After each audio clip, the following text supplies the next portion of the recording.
Complex numbers are numbers which can be written in the form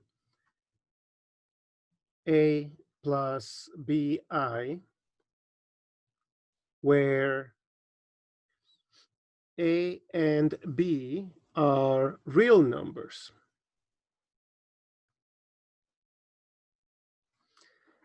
In particular, they can be 0. There's an additional property. I is a new number, so that when we square it, we get -1. So one of the main properties of I, so comma, so that I squared equals -1. And consequently, negative I squared will be, well, -1 times I. We can always do that whenever we are taking the opposite squared. So -1 times I. So there's a times in between, which is the same thing as -1 squared times I squared. And -1 squared is just +1 times I squared. We just said it's -1. So together they still make -1. So whether you have I or -I, quantity squared, or the opposite of I, either one, you get -1. Yep. So as a consequence, the square root of -1, now we got a problem, because we should have the principal a root. There's two roots of -1, but I is not really positive nor negative. So we have to decide ourselves on a principal root, and our principal root is going to be I. So that's twisted in the sense that when we see, remember our conversation about principal square root, for instance, of 9 is 3, not -3. If there are two, it's going to be the positive one. Here, there are two, and you may be thinking, well, isn't that the positive one? Well, no, because I does not compare to other numbers. I is not to the left or to the right of 5, for instance, or to the left or to the right of 0. So we cannot say that I is positive or negative, and consequently, we cannot say that negative I is positive or negative. Just because it has a negative, that doesn't mean that we have a negative. It just means that it is opposite. So in that sense, negative just means that this number added to I equals 0. That's what opposite means. So we're going to make a special note of this and say this is going to be the principal root. So we are going to convene, we're going to agree that that is the principal root of -1. We say, we establish, we agree that I is the principal root of -1. There is a good reason for it. It has to do a little bit with the geometry of complex numbers. So trying to think whether it fits in here. So when we have the complex numbers, well, I'm going to use a new page. The real numbers can be drawn. So this is the symbol for real numbers, remember, on a number line. So this is the number line. The complex numbers, so there's 0 somewhere, and the positive numbers and the negative numbers, so 0 and then 1, etc., and all the positive numbers on the right and the negative numbers on the left, because again, we agree that that's the way we're going to do it. And then the complex numbers cannot be done. I mean, some of them belong to the real line, but many of them do not. So we need this, which is called the complex plane. the complex plane. So for instance, the number there, the number 2 plus I is represented by this point, or by the vector that goes from 0, 0 to there. It varies, it depends. But typically it is just that point. So 2 units on the, so this part is the real numbers. This part is the imaginary, the pure imaginary numbers. And then we have a complex number that is made up by a real part and an imaginary part. So the number line is not sufficient to represent the complex numbers. We have to get into more dimensions, 2 dimensions. Otherwise, we cannot do this.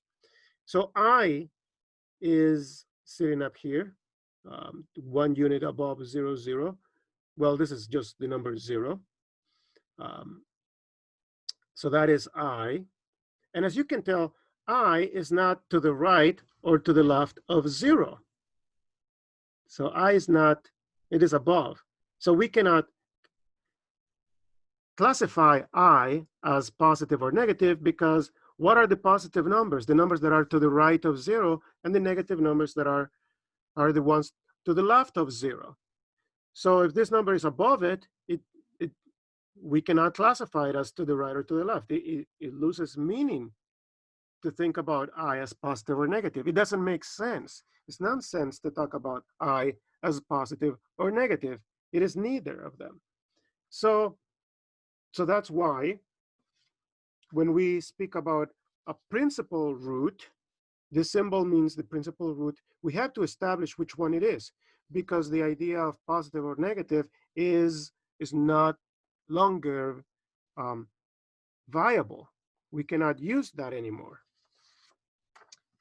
But we just agree that that is that. Now, opposite of I, this is a little mark. Anyway, the opposite of I is sitting underneath 0. So I is above, negative I is below. And in geometry, when we talk about angles, we start with the positive real numbers, and then we rotate around the positive real numbers in this direction. So as we rotate, as we sweep around, the first number we encounter is I, and then we continue down here, and then the second number is negative I, and that's why we call this not the principal one, because this is the first one we encounter. Yep. So from now on, the square root, well, I shouldn't say from now on. If we allow complex numbers to be involved, then the square root of -1 will be I. That's if, let me write that down here. So the square root of -1 has 2 solutions, or we can say 2 things about it. It will be equal to I if we allow complex numbers.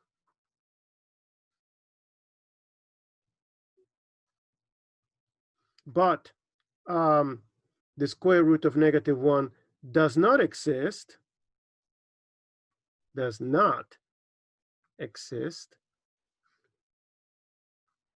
within real numbers. Yeah. So there. Yeah. So we have two things, 2 different ways of looking at the square root of -1, depending on whether we allow complex numbers or we don't allow complex numbers. Yeah. And we do that frequently. Yeah. For instance, a third of a dollar, technically speaking, a third, so something as simple as a third of a dollar does not exist. You cannot pay a third of a dollar.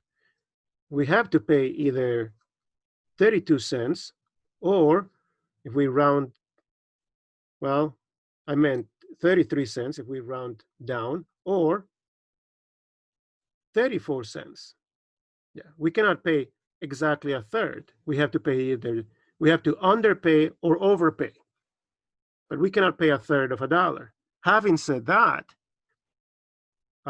we can charge a third of a dollar for something because, I mean, occasionally, because if somebody buys 3 of something, then we can just charge a dollar. So that's 1/3 exists when we are talking about money. Well, technically speaking, no, but we could use it. Yeah, I guess it depends. Yeah, so numbers are a little tricky. Sometimes they do exist and sometimes they don't. So the other thing I wanted to say is the name of complex numbers is unfortunate. I don't know why. I don't know too much about history. I have to admit my ignorance about the history of mathematics. I'm sure there's a good reason why, but I don't know it. And this name is unfortunate because complex numbers are not that, I mean, they are difficult, but they're as difficult as any other number. I mean, there is nothing especially difficult about complex numbers. I mean, no more than other numbers. To me, very, very complicated numbers are fractions. Fractions are not easy because you have to come up with a common denominator every time you need to combine fractions. So that is an extra step. Fractions are not easy. If I was the one coming up with names, I would call fractions complex, and I wouldn't call this complex. I would just call them, I don't know, more numbers or something. I will come up with a name. But anyway, but the name complex is unfortunate in my opinion. Okay. So examples of complex numbers are 3 plus 4i, or 3 minus 4i, or -3 plus 4i, or -3 minus 4i. So all of those are examples, perfectly good examples of complex numbers. Now, the requirement is that the 3 and the 4 have to be real numbers. This number and that number have to be real. So 0 is real. 0 plus 4i is another example. But in this case, we don't write down the 0. Even if we ask students to write the number in the form a plus bi, typically, if a number is 0, then we just simplify and we simply say 4i. So I would call this the simplified version of that number, even when we write or when we require students to write answers in the form a plus bi. Same thing with, if the other part was 0, we would have 3 plus 0i. We typically don't write this down unless we have to. We simply simplify this as 3. So 3 is part of the complex numbers, and 4i, and both could be 0. 0 plus 0i. Again, we don't write this down. We simply say 0. Yeah, so there's cases when one or two of them are going to be 0, in which case we don't write the one with a 0. We just omit it. In this case, we cannot omit both of them because we have to write something. So that something has to be 0. So those are examples of elements in the set of complex numbers. Now, the set of complex numbers,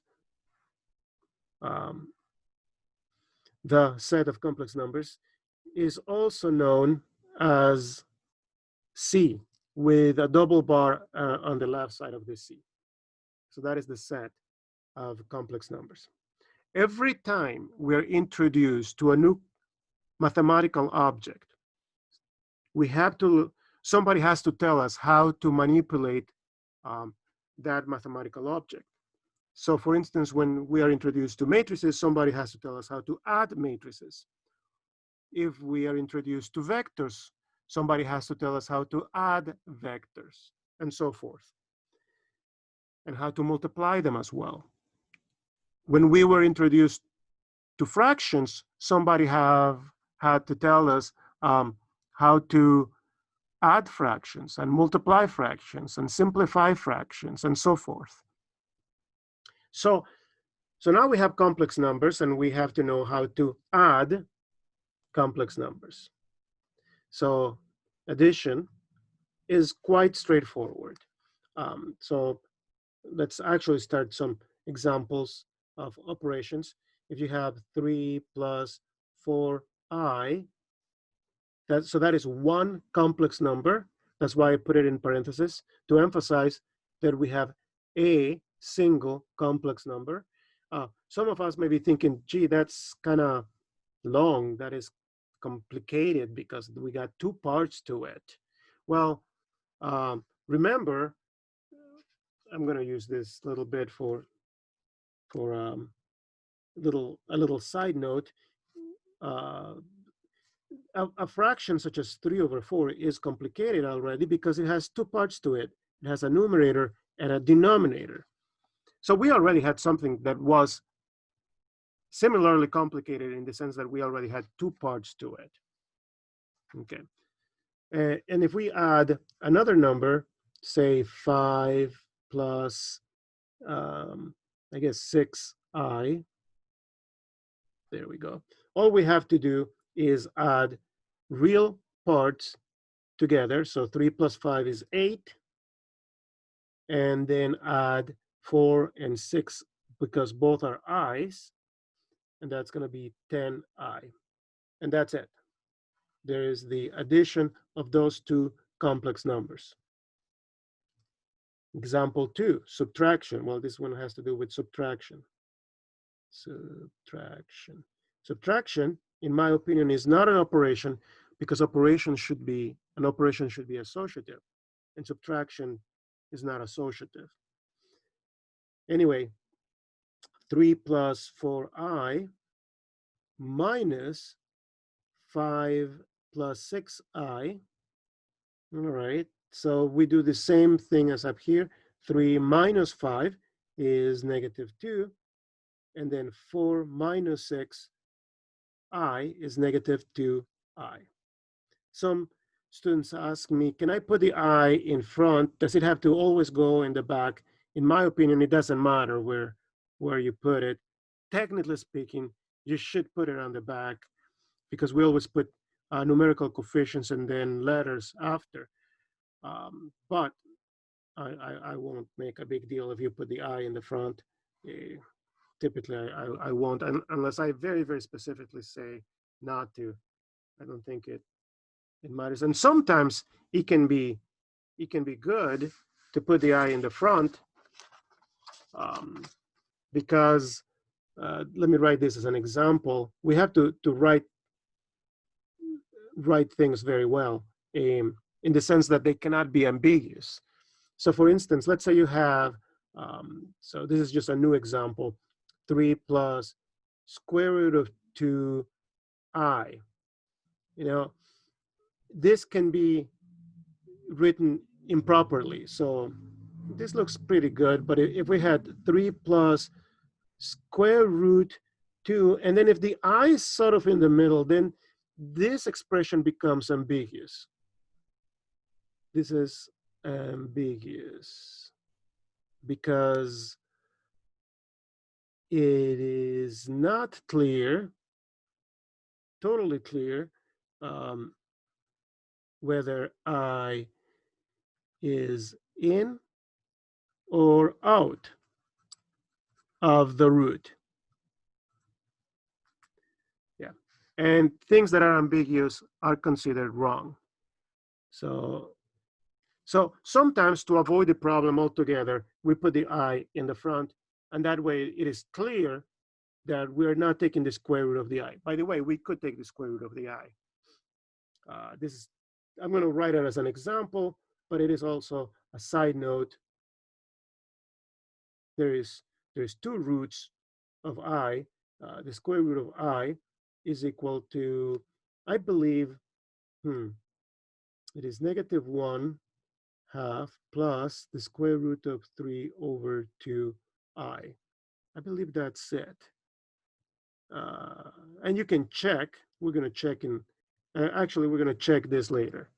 Yeah, we will check this soon. In this video, we will check that. Okay, so now you know how to add, how to subtract complex numbers. The tricky part is how to multiply, and even trickier is how to divide complex numbers. So let's move on to multiplication.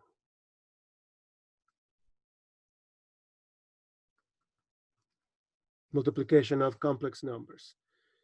All right, so let's say you have 3 plus 4i, and we want to multiply, so no symbol in between means we are multiplying by 5 plus 6i there. So we have a product.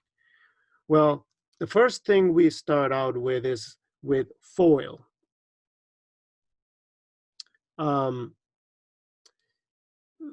Many of us remember FOIL. When we have two binomials that are multiplying each other, we multiply the first terms.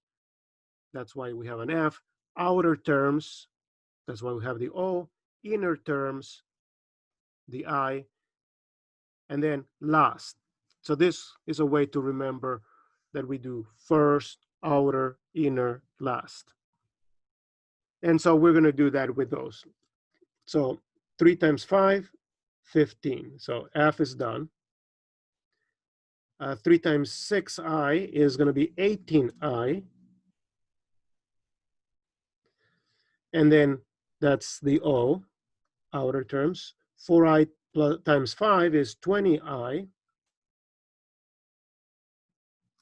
That is the I. And then the last, 4 times 6 is 24, plus 24 I squared. We are going to simplify I squared every time we have an I squared, or an I cubed, or an I to the 4, or an I to the 5, and so forth. Whenever we have an I to any power, we have to simplify it. That's going to be a rule.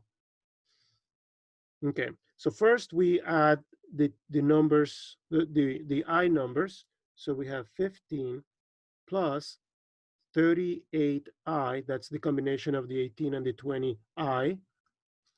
And then I squared, remember, is the same thing as -1. So we really are subtracting we're subtracting 24 because this is -1, and -1 with a plus causes us to have a negative. And then we simplify those two. That is -9 plus 38i. So that is the product of the two. -9 plus 38i. Practice your multiplication of complex numbers. That was example 5. Example 6. There is what is called the conjugate of a complex number. Let's start with 3 plus 4i. Its conjugate will be 3 minus 4i. And I hope it's clear what we did from here to here to get the conjugate. And when we multiply conjugates, oh, by the way, they're conjugates of each other. So the conjugate of 3 minus 4i is 3 plus 4i. And the conjugate of 3 plus 4i is 3 minus 4i. So again, they're conjugates of each other. Something interesting happens when we multiply conjugates. Let's do this step by step. So this is going to be 9 minus 12i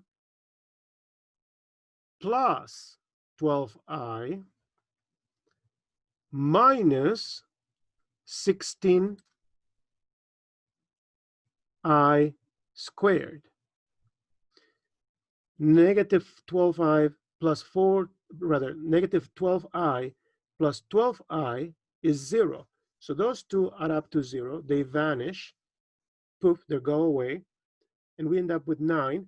I squared is negative 1 with another negative plus 16. So the whole thing is 25, and there is no I whatsoever. Okay. Example 7. What if we have negative 3 plus 4i? What is the conjugate of this? Well, the conjugate of that is negative 3 minus 4i. And they're conjugates of each other. What is the conjugate of negative 3 minus 4i? Negative 3 plus 4i. So let's multiply again. Negative 3 times negative 3, positive 9. Negative 3 times negative 4i, positive 12i. Negative 3, oh, we're finished with the outer terms. So now the inner terms, 4i times negative 3, negative 12i. Plus and minus is minus.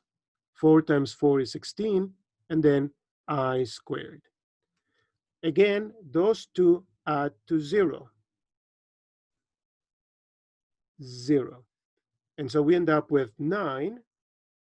I squared is negative 1, and this negative make it a plus. So again, we end up with 25. 8. What is the conjugate of 4i, just 4i by itself? The conjugate of that is negative 4i. All right, and what is the product? Well, that's easy. Well, easier. Negative, because those two make a negative. 16 I squared. I squared is really negative 1, so that changes the sign of this guy. And that is 16. One more example. Example 9. How about the conjugate of 3? Just 3 by itself. Now, don't put negative 3. The conjugate of 3 is 3. Yeah. The conjugate of 4i is negative 4i. Does that, am I making, I'm trying, without telling you, I'm not telling you how to get a conjugate. I'm showing you examples of conjugates. Can you come up with the way to obtain conjugates? By looking at this example, looking at that example, looking at this example, and looking at this example, that pretty much gives you the whole picture of all the possibilities. So the product of this number and its conjugate, which in this case is itself, is 9. And what the characteristic of all of this is that we get a real number that is positive.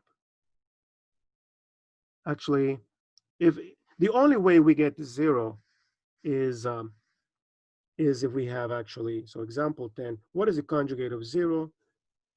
0.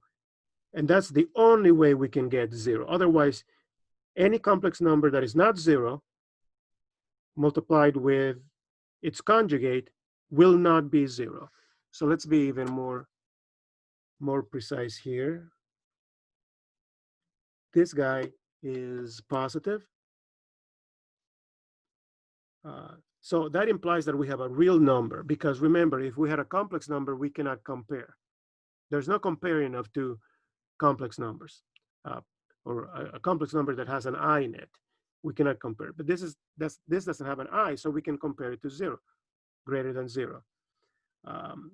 This one is also greater than 0, greater than 0, greater than 0. This is the only one that will be equal to 0. But we will never have a complex number multiplied with its conjugate giving us a negative number. That will never happen. The least we can ever get is 0. Yeah.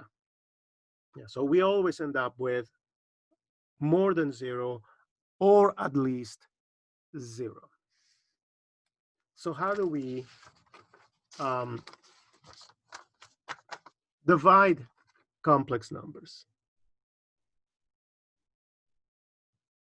Dividing complex numbers. Example 11.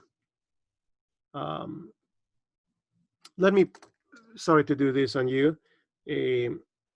Let's do it the other way. 5 plus 6i divided by 3 plus 4i. Okay, we have to be able to put this quotient as a complex number which has the form a plus bi. So there's got to be two parts to it. One of them could be 0. That's okay. So the two parts could reduce down to one part. You know, just as I was giving these examples of complex numbers, you know, you can have two parts, two parts, two parts, two parts, two parts. One of them is 0, so that really reduces to 1. 2, one of them is 0, so that reduces to 1. Both are 0, that still reduces to 1. So we either have 2 or 1, but we don't have more than 2. And this has many parts to it. 1, 2, 3. So we want to change that and write it in the other way with just two parts. So that's what we mean when we say write it in the form a plus b I.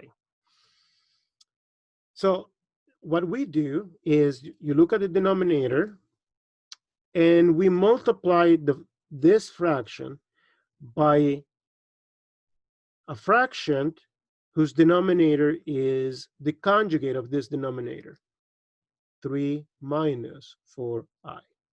And because we don't want to change the value of this fraction, we have to have the same number on the numerator, 3 minus 4i. Okay, so this is the rule when we are dividing. Take the denominator, find its conjugate, and use that conjugate as the numerator and denominator of a new fraction, and we're going to multiply that new fraction with our given fraction. All right, and we already know how to multiply. So we're going to multiply this numerator with that numerator, this numerator, rather, this denominator with this denominator. So we're going to end up with a fraction. The numerator will be 5 times 3, 15. Whoops, I don't know why I started putting a parenthesis there.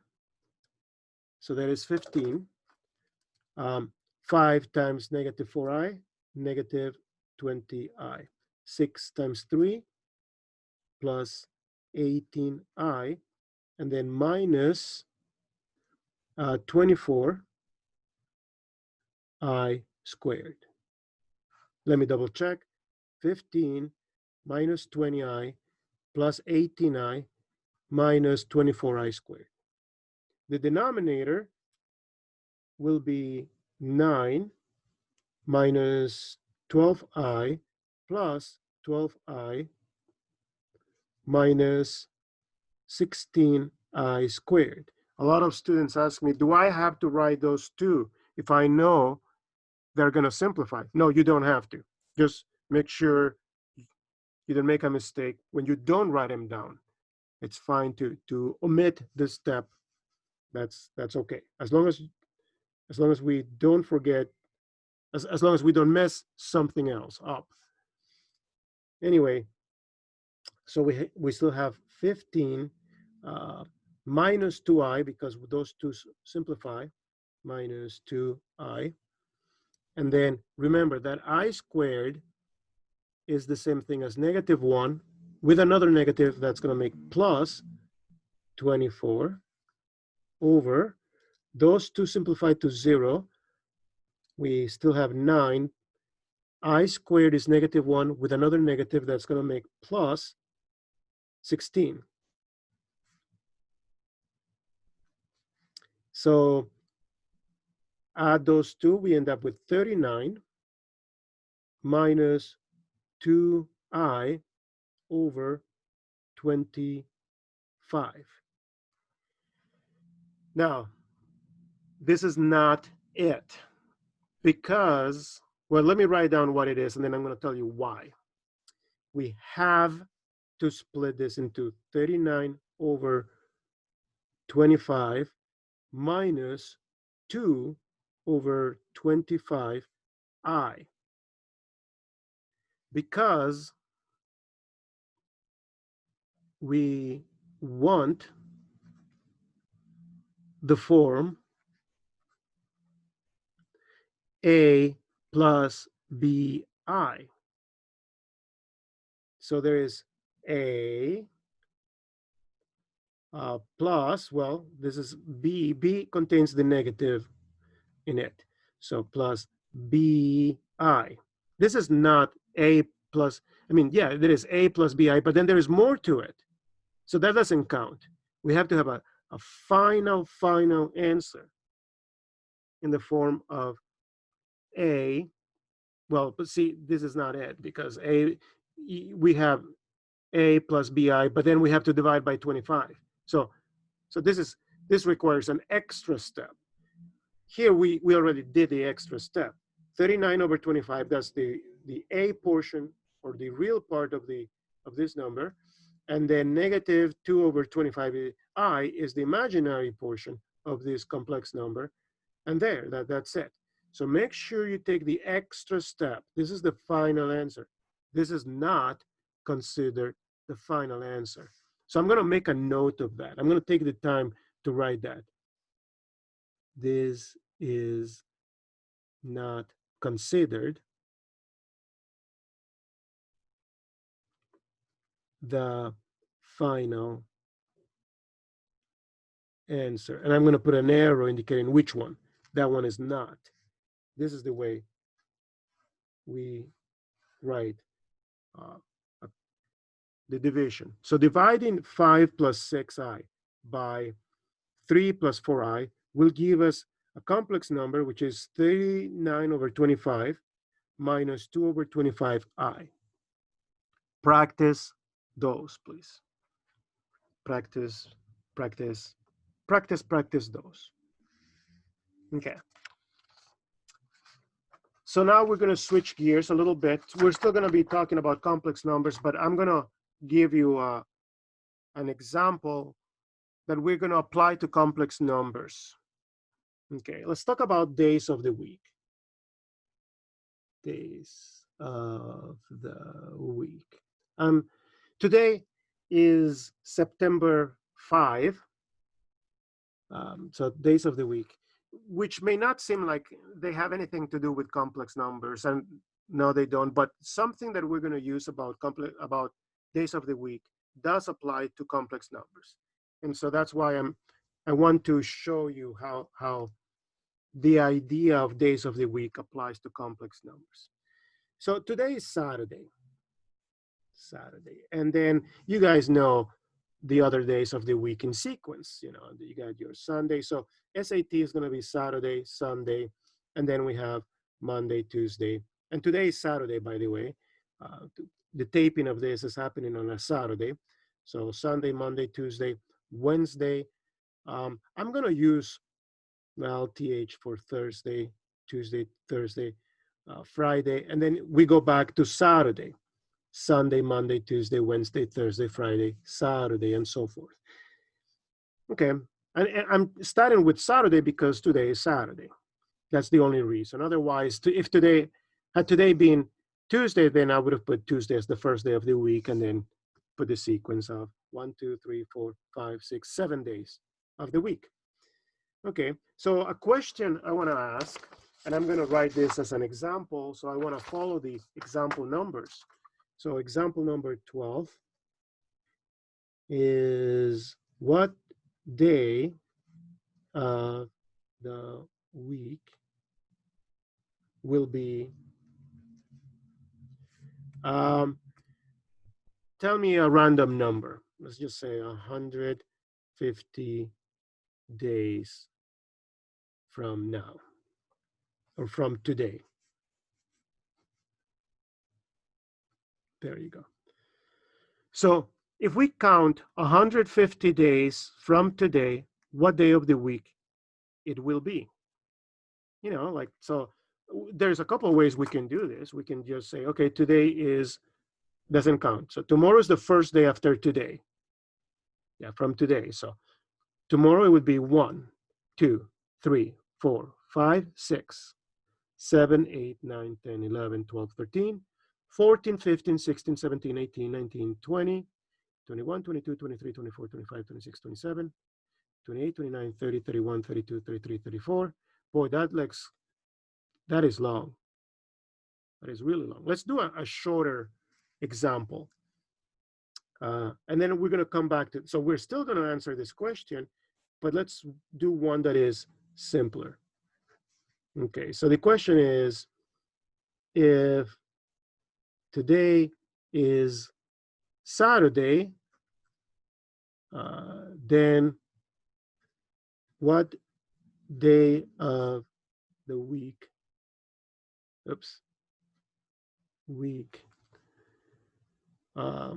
will be in, let's say, 30 days. Okay, so that one we can do very easily by counting. Okay, so today is Saturday.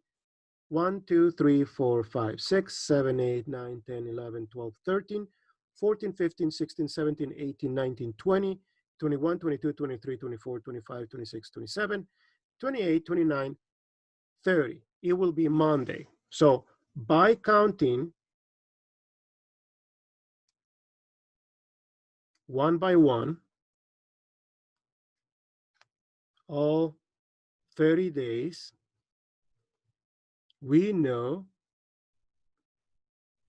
it will be Monday. There we go. But if you have a big number such as 150, well, that's not as practical. As you could see earlier, you know, it's not as practical to go all the way up to 150. Or what if I gave you a big number like 1997? Then that is really impractical, or even a million, or something like that. Then it becomes very, very impractical to do that.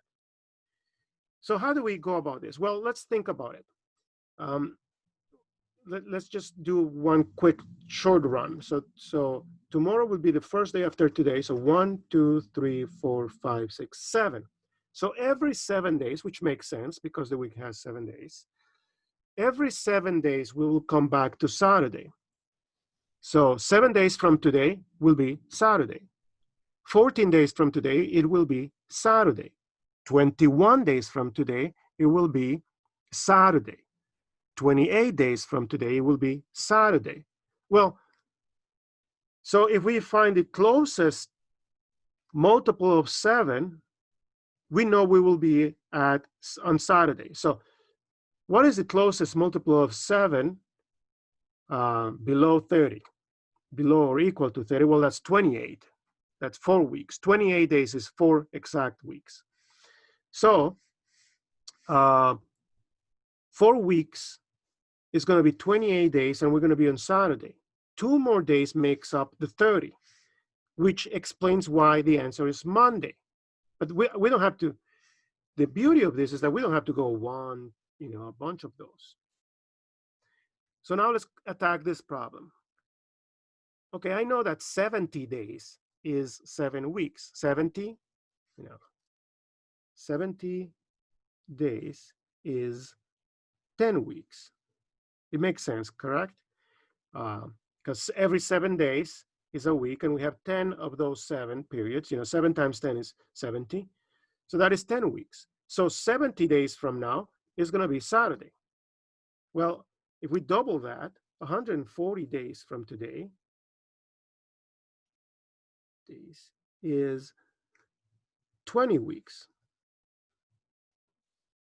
Okay, so that would be Saturday. 140 days from today will be Saturday. Well, add 1 more week, 147 days is 21 weeks. So 147 days from today, the taping of this is happening on Saturday. So if you're watching this on Tuesday, well, of course that's off. But pretend whenever you're watching this, pretend that it's Saturday. So 147 days from today, it will be Saturday again. So all I have to do is count 3 more days. 1, 2, 3. Just to be sure. 1, 2, 3. Tuesday. So the answer is Tuesday. Now, let's do another example. Example 14. What day of the week will it be 1997 days from today if today is Saturday?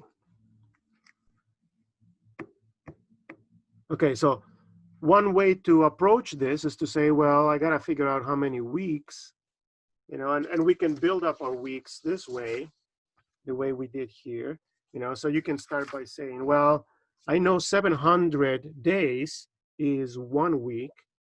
No, I lied. 700 days is 100 weeks, and then we can build up from that. Or we can directly figure out the number of weeks that are in 1997. So we can just divide by 7. And so that is 2. 2 times 7 is 14. And we have 597 left over.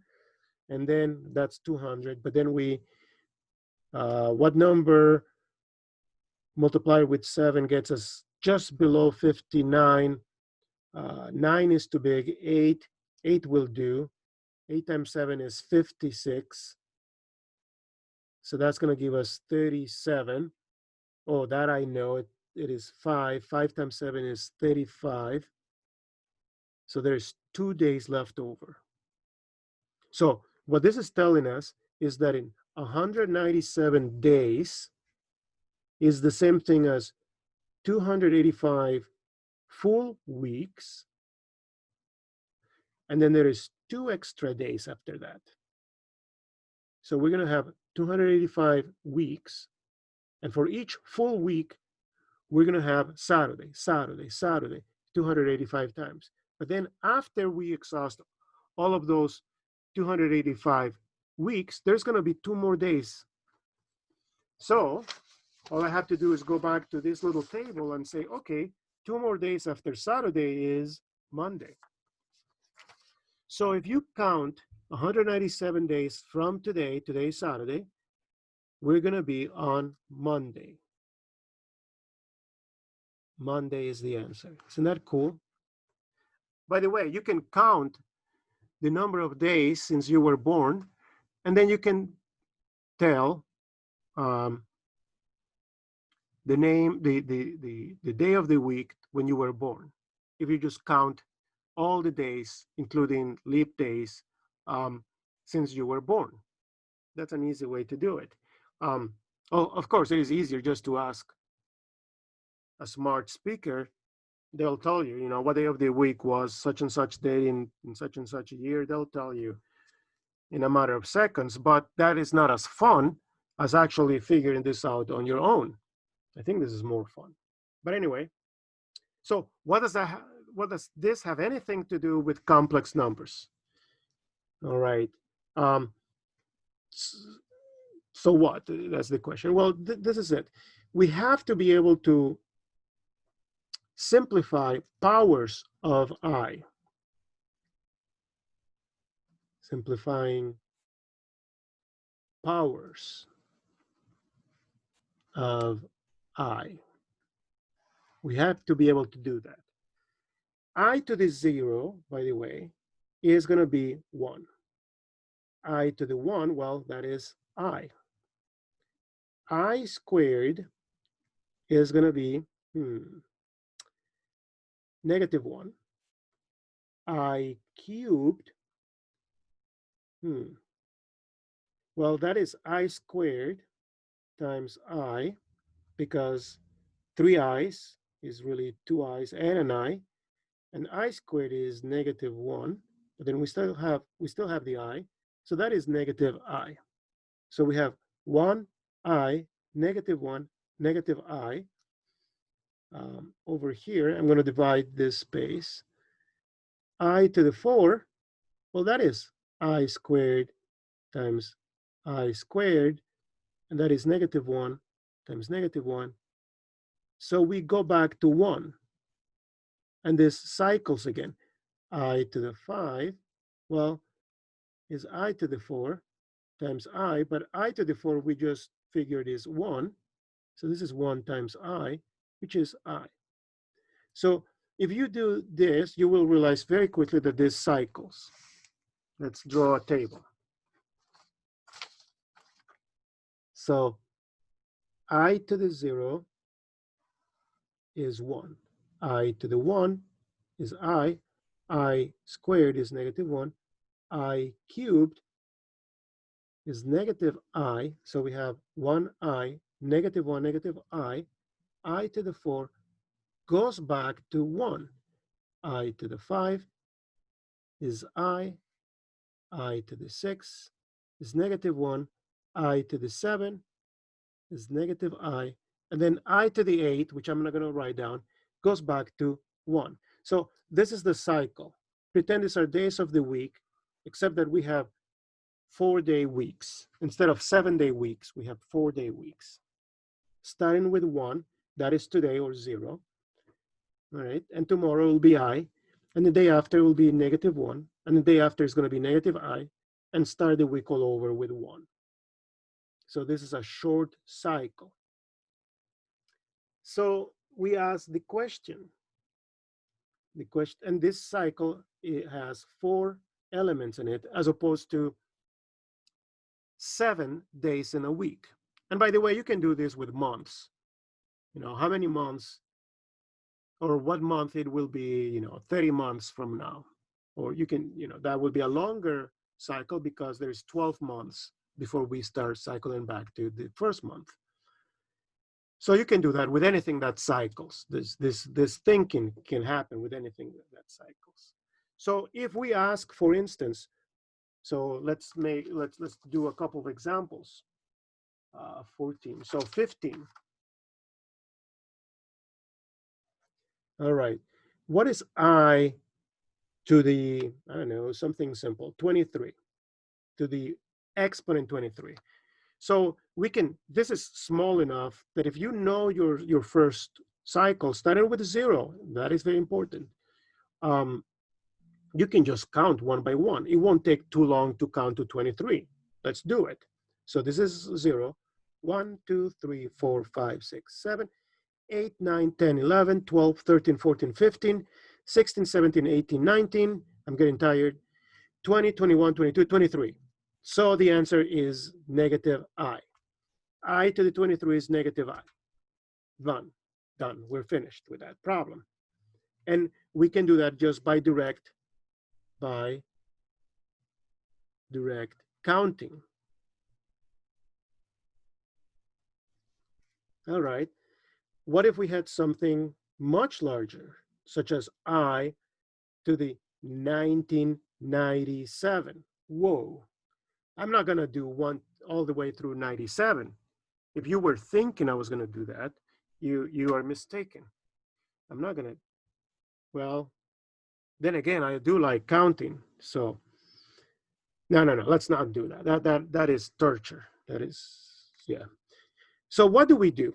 What did we do when we had 1,997 days from now? We divided by 7. Why 7? Because our cycles happen are of a length 7. We cycle back to Saturday every 7 days. Well, now we don't cycle back to 1 every 7 powers. We cycle back to 1 every 4. So what we have to do is divide 1997 by 4, which is a lot easier, by the way, than dividing by 7. So This is going to be 4. 4 times 4 is 16. Subtract, we end up with 3. That's going to be 9. 9 times 4 is 36. Subtract, we have 3. So we bring down the 7. Oh, 9 again. 9 times 4 is 36. 1 left over. So that means that in order to get to 1,997 as the exponent of I, we have to go through 499 full cycles. 1, 2, 3, 4. Even just the cycles are too many to count on a video. I'm not going to do 499 cycles. So this is full cycles. Back to 1. And then there is one more to do. So if we go from 1, the answer will be I. Now, a calculator like this one, a graphing calculator, if you set the mode to complex numbers, I didn't do that ahead of time, so hopefully, let me see how fast I can do that. Oh yeah, I need new batteries, but mode, yeah, it's not performing. Yeah, too bad. Anyway, but what I wanted to tell you is a calculator like this can change the mode to complex numbers. You know, there's going to be a mode here for complex numbers. Otherwise, it won't work. And then you can actually type I to the 1,997, and that's going to give you I. Unless I did something wrong, it should give you I. Do that to check your answer, but don't do it to do a problem, because we want to understand the mechanics of what is going on here. And this gives us a good sense of how to go about this. Yeah, there's a cycle, and every so often we come back to the same thing, and that's why this works so well. I mean, do use this calculator if you want to, but then again, if we did 1997, let's see, 1997 divided by 4, that's going to give us the 499 full cycles, but that is not going to give us the 1. Well, this is 1/4 left over, so you kind of have to figure out how the 1 comes about. You could, I guess, use that, but again, I feel this is more fruitful, because when we are dealing with polynomials and dividing polynomials using long division of regular numbers can only help. So this is fruitful. And by the way, the same thing happens here. If we divide 23 by 4, we end up with 5 as the quotient, and then there's going to be 3 left over. And if we count 3 from this 0, we got 1, 2, 3. So it makes sense that the answer is negative I. There's more examples to cover. All right, so 17. Let's start a new page. What if we have 17, 1 over I to a big number, such as 283. Okay, and we have to simplify this down. Okay, so I'm going to break this into 2 problems. We have a fraction and we have a big exponent, a power of I that we have to simplify. So first, I'm going to go to the side and figure out the power of I. So let's see. 283, we're going to divide that by 4. 7 times 4 is 28. Subtract 3. And there's nothing to bring down, so that's going to be 0. 4 doesn't go into 3, so there's 0 times. But then there's going to be a 3 left over. And remember our sequence. Our sequence goes 1, I, negative 1, negative I. This is the 0th term. First, second, third. So when we count 3 forward, we start with here and go 1, 2, 3. So the answer to the denominator, mine, not to the whole thing, just to the denominator, is going to be negative I. Okay, but now we got a quotient. How do we deal with quotients, with fractions, with divisions? We multiply by the conjugate of the denominator over itself. What is the conjugate of negative I? I. So 1 times I is I. Here we have negative I squared. Now I squared by itself is negative 1. With this extra negative that it causes us to have a positive 1. Let me do that in another step. So I'm going to split this space. I over negative of negative 1. So the I squared is negative 1, and then we have this extra negative. Well, that's just 1. I over 1, which is I, because anything divided by 1 will give us back the same numerator. So there, 1 over I to the 283 is I, but in order to get this, we had to go through all of this, figuring out what the I to the 283 was, simplified as one of those, and then we have to do the division. So this is a two-stepper. And by the way, 18, if you have I to the negative 283, and you had to work with this, well, first, rewrite this with a positive exponent, I to the 283. And I'm going to piggyback on example 17, which is exactly this. And we don't have to redo this work. We can simply say this is equal to I. And the reason why we establish that is by example 17 above. So that explains all this work that we already did. Yep. Yep. All right, and with this, we're gonna finish up our video about complex numbers.